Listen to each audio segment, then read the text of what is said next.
Alors bon, on va quand même lire les explications, même si c'est très long et très technique.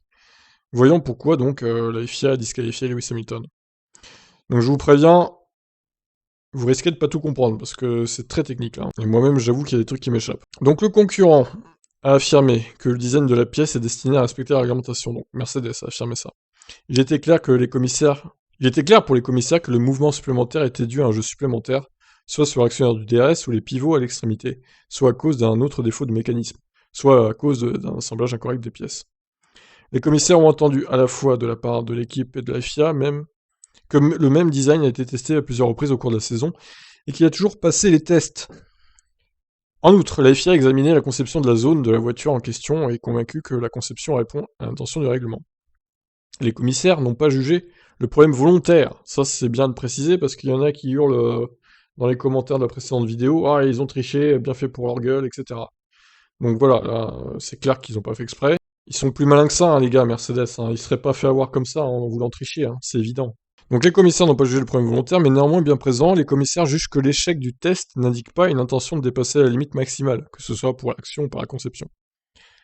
Le concurrent a également fait remarquer que l'article 3.6.3 du règlement indique une dimension maximale qu'il est possible de mesurer sans appliquer de force ou de charge. Ce n'est que lorsqu'une force est appliquée que la distance est dépassée. Il n'y a eu aucun désaccord quant au fait que le test lui-même a été effectué comme décrit dans la directive technique TD 011-19.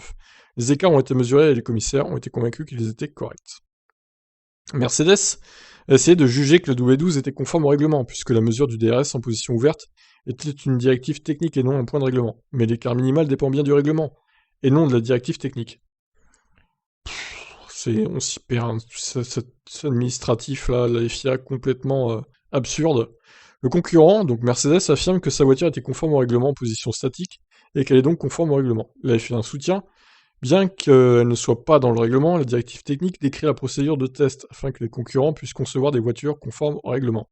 En outre, la directive technique indique que le test est conçu pour s'assurer que l'élément de l'aileron arrière ne dévie pas vers une ouverture plus grande que la valeur autorisée.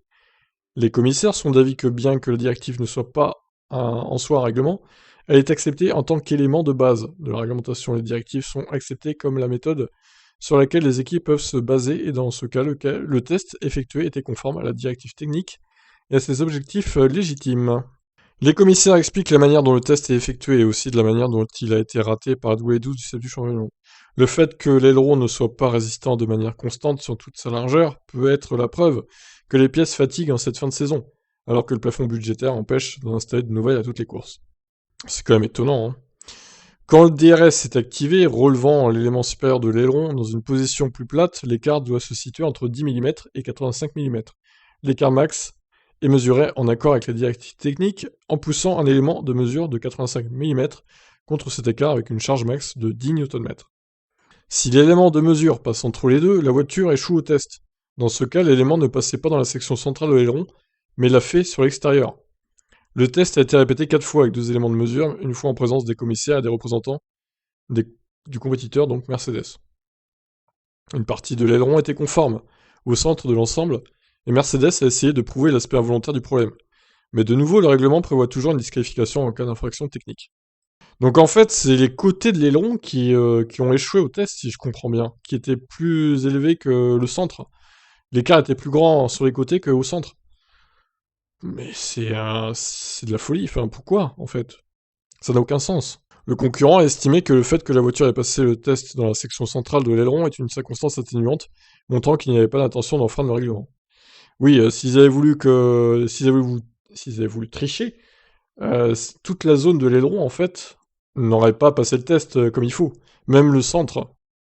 Bien que les commissaires admettent que ce dernier point puisse être vrai, ils estiment que les sections qui ont échoué ne sont pas pertinentes par rapport au fait que l'aileron a échoué au test. Le concurrent a fait remarquer qu'il ne s'agit pas d'une infraction systémique et qu'elle est un fait unique. Le concurrent a ajouté qu'il aurait aimé avoir la possibilité d'inspecter l'aileron et les pièces en vue d'expliquer aux commissaires comment le problème s'est produit. Bah ils savent pas eux-mêmes, c'est ça, sans inspection, ils peuvent pas voir, hein. Cependant, les commissaires ont fondamentalement accepté l'explication du concurrent selon laquelle la cause de l'échec du test était quelque chose qui avait mal tourné, plutôt que quelque chose qui avait été mal fait. Les commissaires ont donc choisi de garder l'ensemble sous scellé et de préserver la preuve de l'échec. plutôt que d'altérer les pièces lors d'une inspection qui aurait impliqué une certaine manipulation des pièces, et donc une certaine altération de la preuve. Le dernier point soulevé par le concurrent concerne l'assemblage lui-même. Le département de la technique de la FIA a l'habitude d'autoriser les équipes à réparer les problèmes mineurs lorsqu'elles qu'elles trouvent sur leur voiture, même pendant les conditions du parcours fermé. Si le concurrent avait reconnu ce problème pendant les qualifs, ils auraient pu chercher son origine et auraient reçu la permission de réparer les pièces ou de resserrer les boulons si nécessaire. Resserrer les boulons. Je suis pas sûr que ça soit ça le truc qu'il fallait faire, mais bon.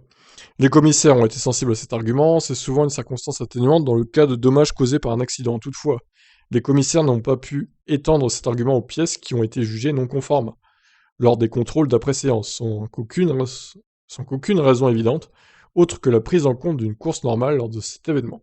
Les commissaires ont également révélé qu'Hamilton avait reconnu que les manipulations de Verstappen qui ont été montrées à Mercedes n'avaient pas pu engendrer ce problème. Bon, il aurait pu tenter d'enfoncer Max, mais bon, il sait très bien que ça aurait été de la mauvaise foi totale. Lewis, il est pas bête non plus, donc voilà. Cependant, le concurrent de la voiture 44 a également convenu qu'il était peu probable que les actions de Verstappen ont causé le problème, et Mercedes a estimé que c'était une question ouverte. Alors eux, par contre, ils se sont dit, ouais, peut-être finalement que ça pourrait être lui. Ils ont été un peu plus de mauvaise foi chez Mercedes.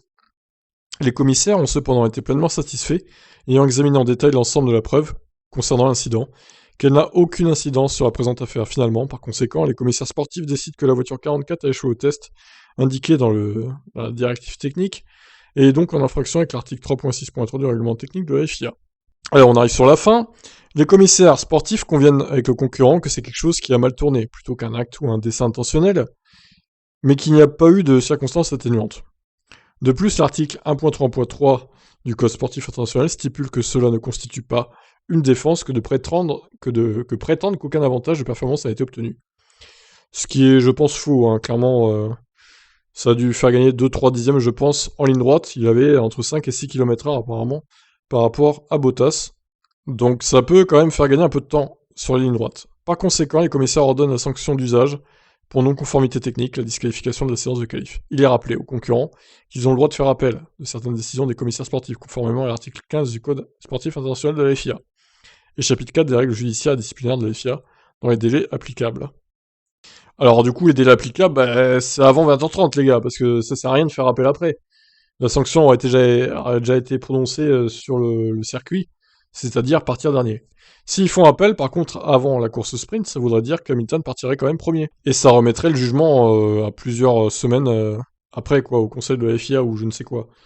Ce qui pourrait, attention, par contre, c'est une fausse bonne idée, parce que ça pourrait le disqualifier du week-end entier si l'appel n'est pas gagné par Mercedes. C'est aussi ça qu'il faut se dire. Bon, sur ce, voilà, c'est enfin terminé, donc voilà. Vous avez la nouvelle grille, Hamilton dernier. Et Verstappen premier, putain, c'est horrible. C'est horrible pour lui. Bon, surtout que c'est pas de sa faute, Hamilton, ni la faute de Mercedes, c'est un problème qui n'est pas expliqué pour l'instant. Pourquoi il y a eu ça? Personne ne sait, tant qu'il n'y aura pas d'inspection de l'aileron arrière, finalement, qui est toujours sous scellé, visiblement. Voilà, bon, le championnat semble plié, bon, voilà, après, ceux qui disent que Mercedes et Hamilton ont triché délibérément, c'est du bullshit total. Même les commissaires le disent, que c'est pas le cas. Vous voyez très bien qu'il y a une partie de l'aileron qui passait le test, et une autre partie sur les côtés qui passait pas le test.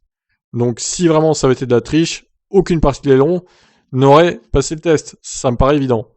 Bref, tout ça pour dire qu'Hamilton, il est pas verni en cette fin de saison. Eh bien, place à la course sprint, maintenant on verra à quel point il peut remonter. Et on rappelle qu'il a une pénalité de 5 places pour changer le moteur demain aussi. Week-end noir peut-être pour Lewis. Allez, je vous laisse réagir dans les commentaires, et pas d'insultes s'il vous plaît, envers Hamilton, ou envers les fans d'Hamilton, ou même envers les fans de Max, etc. Restez courtois, évidemment.